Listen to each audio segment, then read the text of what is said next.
So your emotional patterns can be just as damaging as to your overall welfare as your mindset. Your mindset together with your emotional patterns are your creative tools. These together create the necessary outlines for future possessions, events, and circumstances. And these creative tools work in your life whether you intend them to or not. So this is out of the Christ Letters. If you have the actual book, it's on page 36. So what we're going to be talking about is our mindset, as it really determines your life. It determines everything about you. So we're going to start by asking these questions. So these questions are from the Christ Letters. And so just be very honest with yourself, because this is going to help you to get to know yourself a lot better. So how do you really feel about life?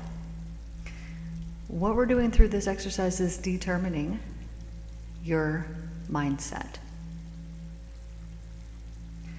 So, question number 1.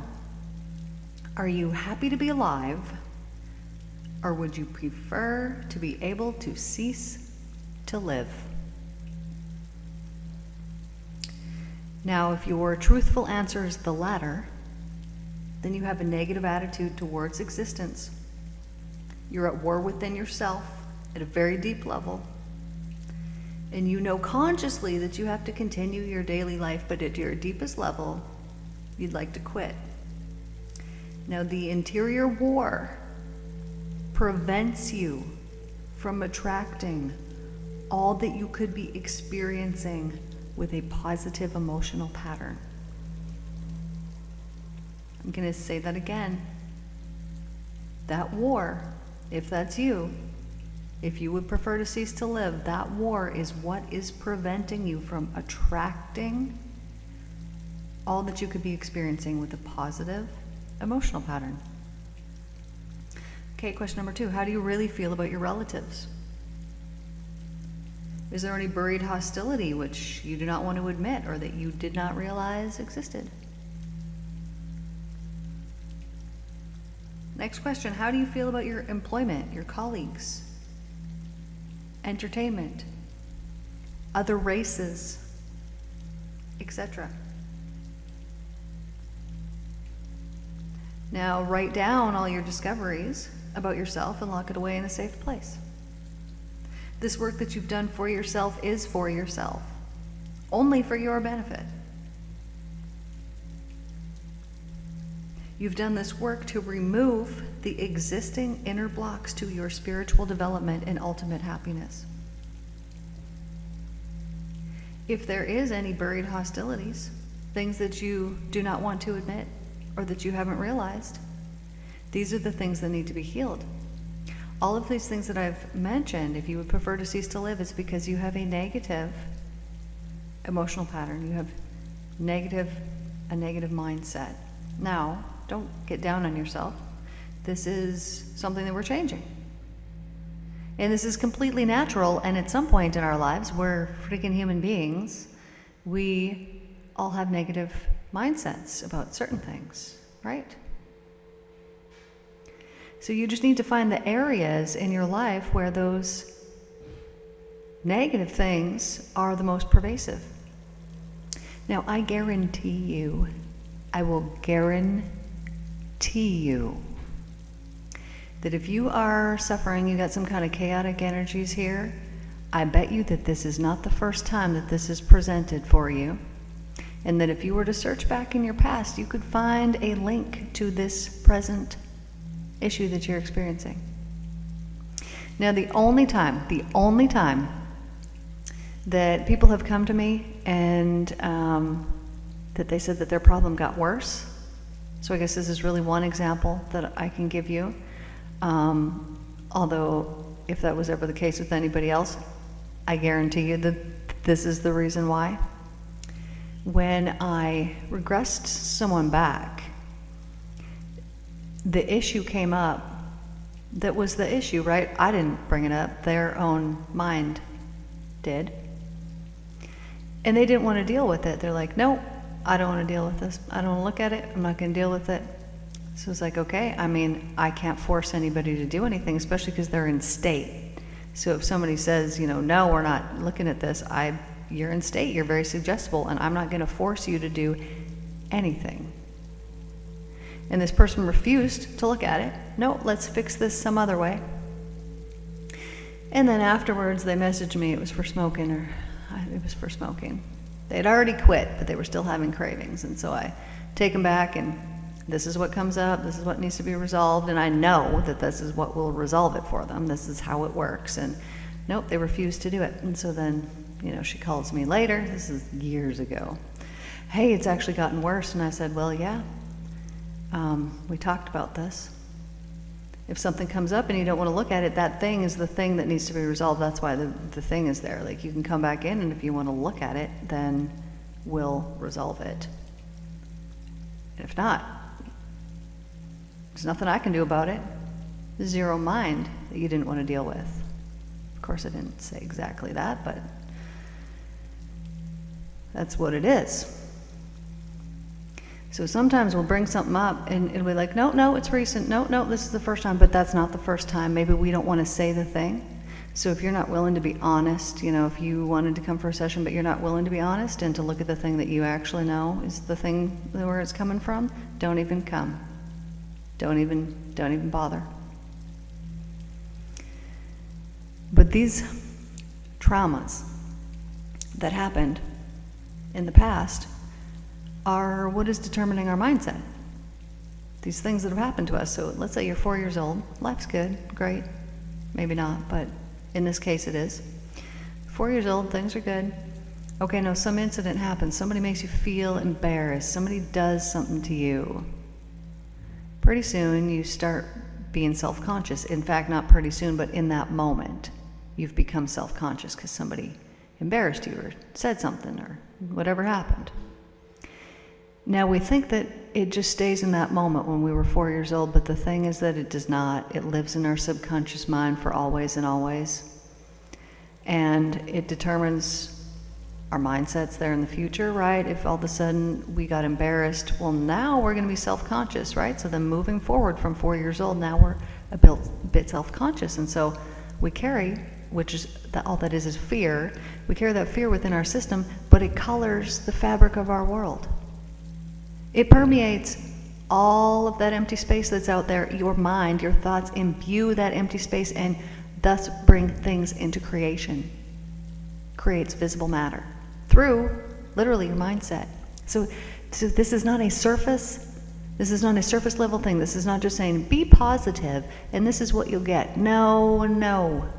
It is so much deeper than that. I'm not talking about positive. I'm talking about seeing things through divine alignment, through the eyes of love, and seeing everything that has happened as a wonderful gift.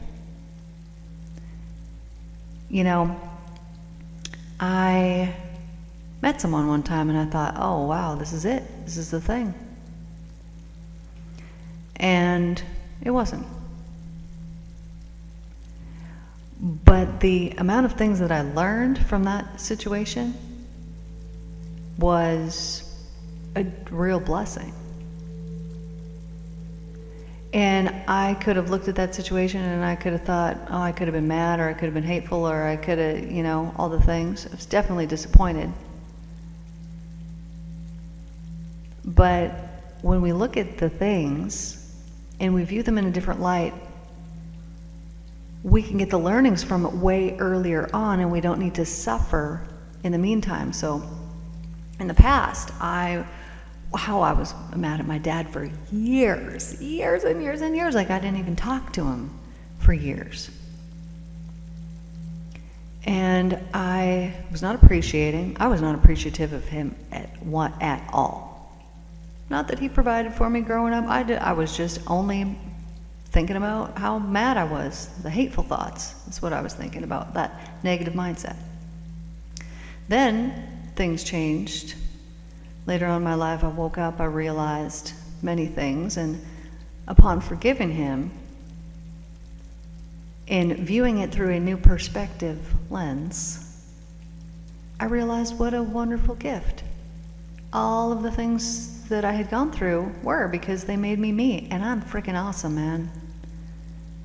And I'm very understanding and very compassionate, and I can relate to basically everybody. because been there, done that. Had that happen too, yep. And had he not been a part of my life, had he not come here, been my father and played the role that he played, I wanted to learn those same lessons. It's a divine blessing. It's a gift. So if you're mad at your parents for not loving you properly, I just need you to know that they didn't know how. They don't love themselves properly. That's why they couldn't love you right. They were just doing the best they could.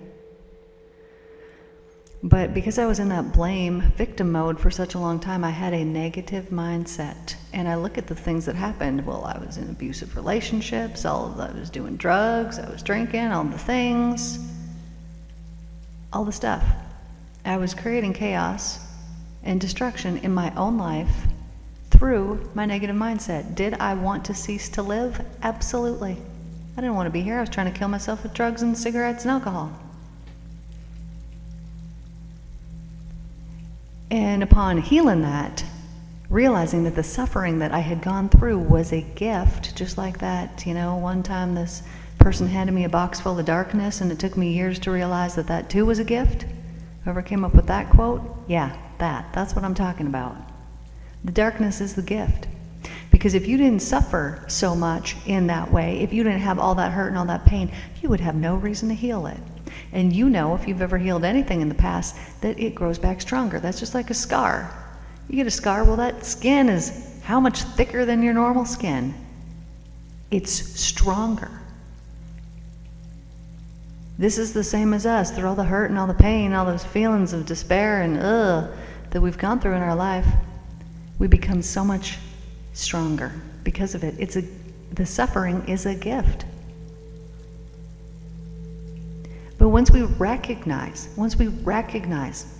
these things, so if you would prefer to cease to live here, you need to examine your mindset, dig deep into this. Why? And you will come up with all kinds of reasons why, right?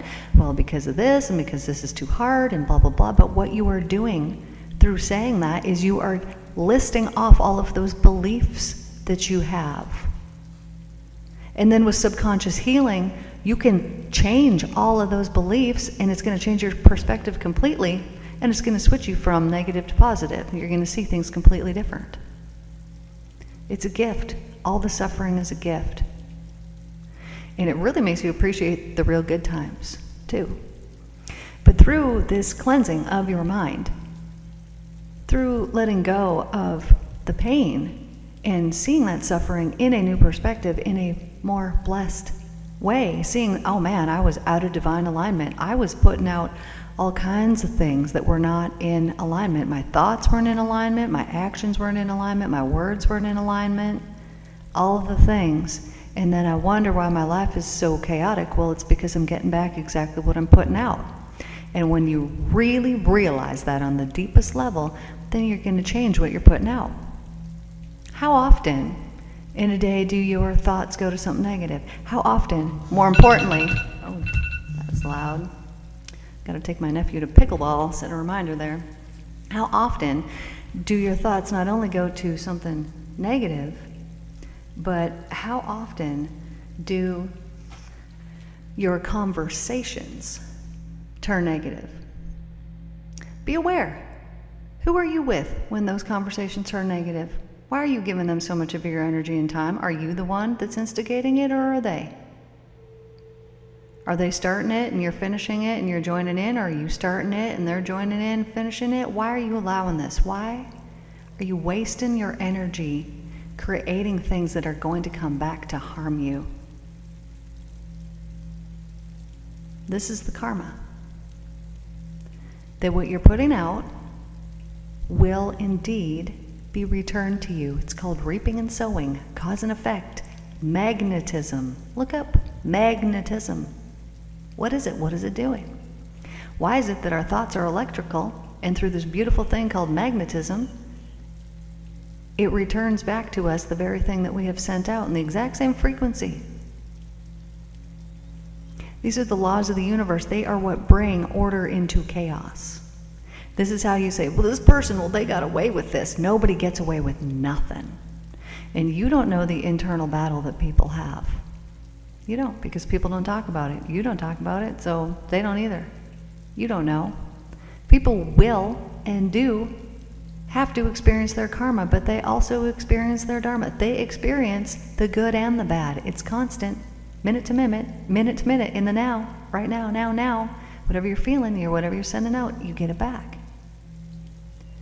So doesn't it make so much sense that once you've discovered this, okay, you have a negative attitude towards life, okay, you do have resentments towards people in your family, you've got resentments about your work, you got resentments about this or that or whatever it happens to be, well, isn't it about high time that you heal those things? And if you say, I don't know how to heal those things, check out the Mental Cleanse series. Maybe it can help you. There's all these videos on there. They are actual group hypnotherapy sessions, like you're here with me attending a hypnotherapy session and work through your stuff, whatever is harming and hurting you.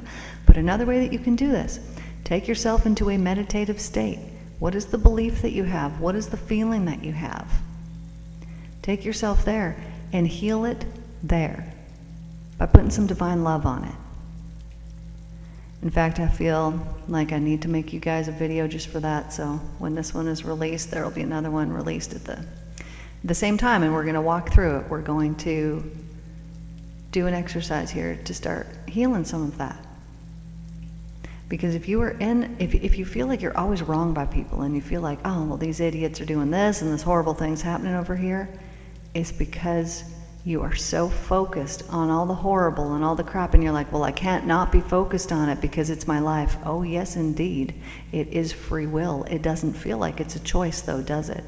When I was going through the hell, realizing I'd been betrayed and lied to for years, and that my life that I knew it was completely over, and I was destroyed about it, it was about a good 6 months. This was the worst grief I've experienced in my life, because I was grieving something that, oh man, it was just awful. It was just freaking awful, about 6 months.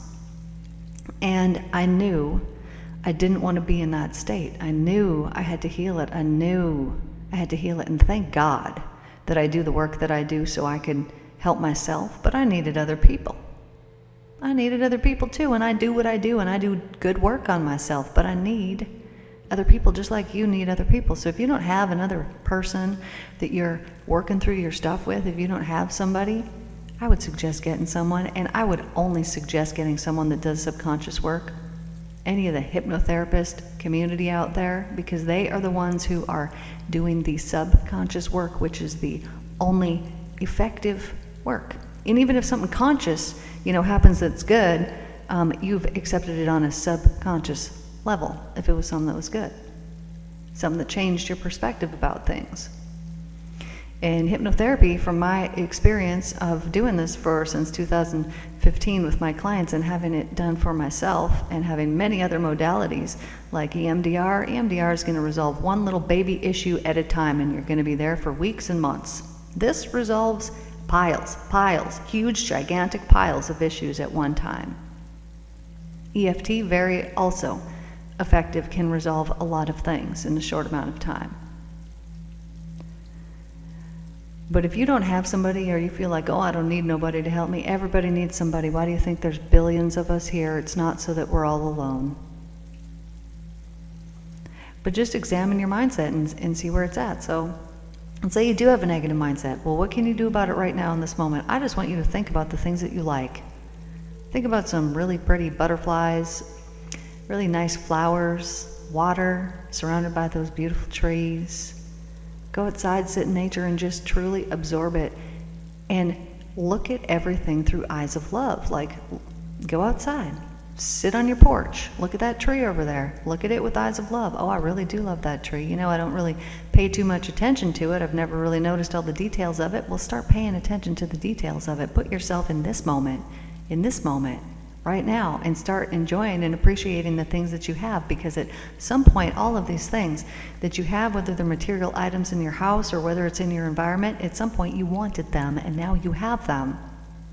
So love them, change your mindset, and change it to a positive one by appreciating, first of all, by giving your focus to the things that are around you that you love. And it's such an easy thing to do, but you just got to take the time, and if you haven't had the time, then you need to make the time. Invest in yourself. And give yourself that time to think about all those beautiful things. And you'll sit outside, and well, maybe you'll see a bunny hopping around the grass. Oh, then you can think about how much you like bunnies. And then you can think about the green grass that bunny's sitting on. And you can think how much you like that green grass. And you can think about how much you like this time of year, the weather, and how it's going to change, and how you appreciate, all the different seasons so that you get variety. You can just go on and on and on and on, thinking about all the things that you appreciate and the things that you love. And then when one of those negative, chaotic things that you created in the past happens to pop up in your day, don't give it any mind. Don't invest in it with any negative emotions. Give it as little energy as possible, and just focus on the beautiful, the things that you love. Put beauty onto it. All those people who've caused you problems, I want you to imagine right now heavenly love just raining down on those people, and know that they will energetically feel it, and that they will be helped in some way. And by you doing this, you will receive that good loving karma that you sent out back to you. And it is really just doing these tiny little different things, these changes throughout a day, to change everything. So, as you all know from my alarm going off and terrifying you, possibly, did me, I have to go because I got a pickleball date with my nephew. So, it was lovely talking to you all here today. I love you all so much. Thank you for tuning in, my darlings. And I'm going to see you guys tomorrow.